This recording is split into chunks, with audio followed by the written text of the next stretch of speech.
ఈరోజు నేను ప్రభుత్వం ఉత్తర్వుల ప్రకారం రాచకొండ పోలీస్ కమిషనర్గా ఇక్కడ విధులు నిర్వహించడానికి ఛార్జ్ తీసుకోవడం జరిగింది. దీనికి నేను ముఖ్యమంత్రి గారికి, ప్రభుత్వానికి, మా పోలీస్ ఉన్నతాధికారులకు నేను కృతజ్ఞత తెలియజేస్తున్నాను.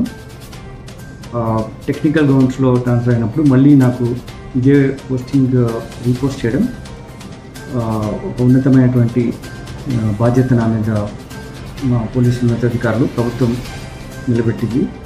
వాళ్ళ నమ్మకాలకు తగ్గట్టుగా పనిచేస్తూ నాతో ఉన్న అధికారులతో టీం వర్క్గా ముందుకెళ్తూ బెటర్ సర్వీస్ అందిస్తూ ఏదైతే మన పోలీస్ డిపార్ట్మెంట్ ఉన్నటువంటి గోల్స్ ఏమున్నాయో, అలాగే ముఖ్యమంత్రి గారు ఏ మార్గంలో పోలీస్ డిపార్ట్మెంట్ ఫంక్షన్ చేయాలి అనేటువంటి ఉద్దేశాలు మాకున్నాయి. దాని ప్రకారం డ్యూటీస్ నిర్వర్తిస్తూ బెటర్ సర్వీస్ డెలివరీ చేసే విధంగా టీం వర్క్తో మేము ముందుకెళ్దాం.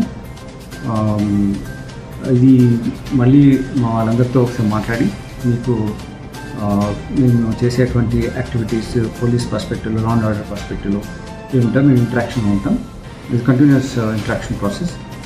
ప్రస్తుతానికి since you come requesting for this telling once again I'm thankful to the government, thankful to the honourable chief minister sir and the police leadership for నాకు ఇటువంటి అవకాశం మళ్ళీ ఇచ్చినందుకు, నేను ఆ నమ్మకాన్ని అందించినందుకు తప్పకుండా నా విద్యుత్ ధర్మాన్ని చట్టపరంగా, న్యాయపరంగా నిర్వర్తిస్తూ ప్రజలకు శాంతి భద్రత పరిరక్షణలో పూర్తిగా అంకిత భావంతో పనిచేస్తామని తెలియజేస్తాను.